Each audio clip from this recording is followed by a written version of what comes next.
You propose as a adequate number, equitable number. If you got 64, are you only wanting 40 signatures? Are you No, wanting 63? I would think that, frankly, that the Planning Commission would have that authority. If they thought we were modifying the plat beyond what was reasonable or beyond what was permitted, in our original plat, or was not consistent with the zoning and not consistent with the previous plat, then you just say, no, you cannot build a 3-story building right in the middle of that field. Because that's an incredible burden to place on folks going forward. I think frankly, I think you have a very good point. The 9 right now, you said 9. We talked about this at the last meeting. So in the past, if they had, like you said, 99, you had to get all the signatures of those people, even though it was stated that what they were going to build? That makes sense, what I'm asking? Basically, whenever there were modification as such from changing from attached to detached, that would have been considered a significant change, or making expansions to the building footprint, which in essence can change the core look of a building from initial construction. Then they have always had to do that, yes.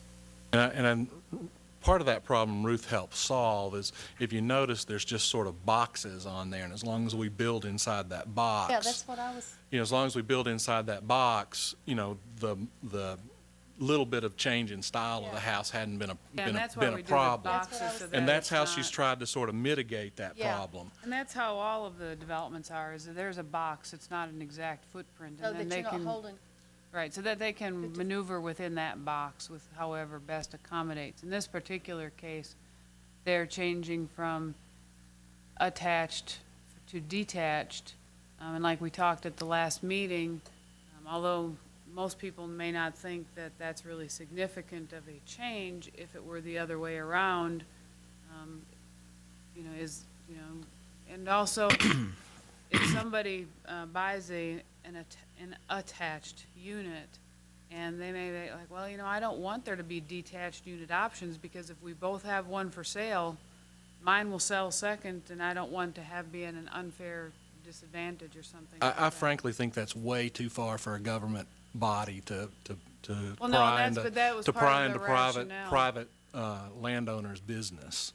But Ruth, haven't we had situations, wasn't it the Fox Run you were talking about, where we had a situation several years ago? Fox Run issue is where, with the open space, that it was designated as open space, and Mr. Pfizer never bought it. And so that is what came about while we kind of changed our concept plan process to mandate the reapproval, so that the Planning Commission and everybody was kind of kept up to date on an annual basis of what these concept plans look like, so that just staff wasn't kind of remembering what it looked like, that it was the entire Planning Commission that was remembering what it looked like. Sure. In regards to his request, when are we in a position, if we would decide as a group to lift that language? Is this a time, is it what we're discussing tonight, is this the time that we could lift it? When is that? But at any time. At any However, time, on this okay. particular case, it is required because It's already, that plat note was those already 9. existing on that first plat. Right. okay. And I can see the first 9.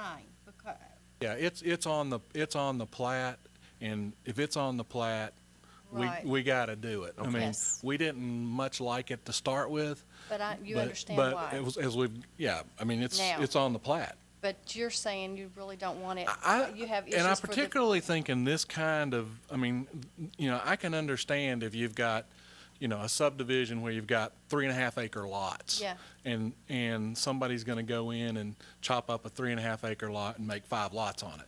Here, what you've got is a concept that contemplated detached, attached, Right. 4s and 2s and 1s, and you know, and you shouldn't hamstring people if they just need to move, you know, one house this way, or you know, you get you get somebody that wants a slightly bigger one, you know, as long as it fits in the box. So any change to the plat's going to have to come here to get, you know, it's going to have to get the concept plan changed. It's going to have to get the plat changed. What we'd like to do is have that, you know, take care of these 9, which we think we'll be able to do, and then just have it removed on the next plat. And for these kind of mixed use things, I think that's a good practice. Already disclosed, or it will be already disclosed, correct? I mean, everybody's going to know that there's going to be a mixture there, right? Well, yeah, all you gotta do is look at the So- plat. And I can see the nine. Are there But any is this- residents of Pryse Farm here? Is there any opposition to this? I've only had one person talk to me about that he didn't particularly like it. I've talked to him 3 or 4 times. You know, he could be here today if he wanted to. And his main question was one that Ruth sort of drove at, was his initial thought was, this will lessen my property value, you know, because there's going to be 6 detached on that side of. We've got plans for detached homes on the second half and have had from day one. And then he got to thinking about it. You know, these attached homes cost more than his home.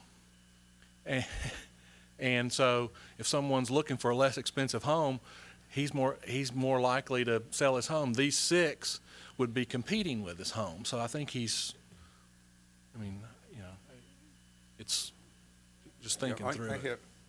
Since this is a policy issue, and I think that it merits discussion, but I do think it ought to be put on a future agenda to discuss the policy issue and make a determination what we're going to do about it. That's what I'd like to see too, is get a little bit more information, because we're not just, when we make these decisions, we're not just dealing with your one area. We're dealing with the whole town of Farragut and anything that comes up in the future as well. So What would you want to study? we need to see how this is going to affect other possible development. I can see a reason for having it and why it was there, because I know there've been too many debates about what has happened in subdivisions that weren't recognized by people, mainly because, well, for a number of reasons, but it needs to be. Sounds like, I'm sorry. People may or may not need to know that when they're purchasing into a subdivision.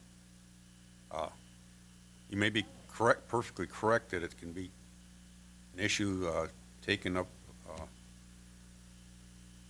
just by the planning commission on each review or something like that. But right now, the policy says it's going to be on each plat, and I think that needs to be discussed further, because I'm not willing to make if I was going to make a call on your request tonight, I would say no, not just because I don't have enough information.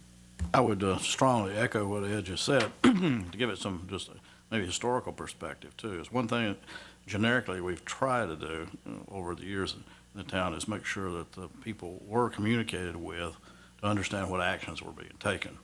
That's a broad statement, overarching kind of concept. The other thing is that I think, if I'm not mistaken, when this first came up, it was in the context of like a commercial condominium concept where literally people were owning pieces of the contiguous footprint. And therefore, things that you think about then, and it applies to something that might have 20 or less signatures or something like that. I don't remember a whole lot of discussion. Of course, I don't remember everything I've ever discussed, but where it would apply to a subdivision that might have 200, 300, 400 units. That's never, I don't think, had any discussion or any idea. Clearly. So but I do believe it's a policy statement, and we need to put it on the agenda, look, turn it, look at it, turn it inside out, listen to comments from all fronts, and then move forward. It's lesson learned feedback that's important to us to keep it vibrant and not just have it stagnant. So I would think right on the policy discussion. Well, here's what I got folks that want to buy those houses. So if you tell me I got to put that stamp on there, I'm going to say, okay, I'll put the stamp on there. But what I'd like to do is get that approved with the thought that you'll go back and look at whether that's a good idea in the long run. One of the things, if we get signatures this time, what I'd like to do is put in the document, this is subject to change in policy by the commission, so I don't have to go back and get 9 more signatures again if you do decide to change the policy.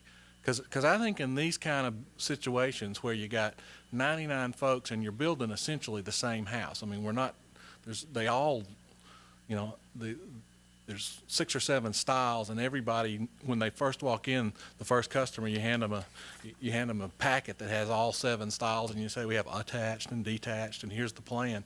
I mean, they know it's going to be a mixed use, and they know it's going to, they don't know what their next door neighbor's house is going to be like. You may have the 2,000 square foot house, and right beside you, you got a 1,200 square foot house. So I would offer, I think you've raised some excellent points tonight, and I think you'll find this group is really working, and I've seen great changes in here over the last year. There's a balance between what I'll call the enforcement and then evolution, and you've challenged us on the evolution side, and we need to look at it, and we have an obligation just to discuss it. But I think you've raised some great points, and it's one we all need to take to heart. But we just won't be able to do it tonight. But can we get a statement that we don't have? Because Ruth's prepared a document that she'd like all the homeowners to sign. Is that accurate? Tim said he put something together. I couldn't remember if you had put it together or Tim. But what I'd like to be able to do is have a paragraph in there that says, in the event that you change the rule and we want that change, we can put that rule change on the plat so we don't have to go get 9 signatures again. Can that be Well, done with the actually, plat? because it's going to be on the plat, there would have to be another plat changing that, because if you change something that's on the plat, there has to be another recorded document taking that off. And that's what I But- contemplated, is that we go do another plat. But in this particular case, I'll put this on the November Planning Commission agenda for discussion, and I know from what I understand from you guys that you definitely want to have this plat recorded prior to the November Planning Commission meeting. But, if you so desire, if it is modified as such, and you so desire, it's something where you could re-record the exact same plat with that note off of it, and it wouldn't require, there wouldn't be any changes. That would be the only thing that was being changed, because the statement states if you're changing footprint. So if all you're doing is taking off that plat note, you wouldn't be required to have all those signatures. Well, I just need something that we can move forward, because I think I got 2 people that want to buy those 2 on the left-hand side. And I love deliberation, but I'd like to get that. That's a good. You want to get it That's good sold. to know that the caveat only applies to. Yeah, it only applies to the building footprints. If you're making changes that, like we said, what instituted this was the concern that when you're buying in a compact development, you're not just buying your unit, you're buying how the whole compact development looks and how it functions and that sort of thing. And that's how come this was implemented years ago. And so I'll put it on the November Planning Commission to discuss. And November 18th. Supposed to be cooking potluck for the residents at our other development in East Knoxville. Supper? Ruth, I'll just offer, I don't know if I get lost with the time frame sometimes.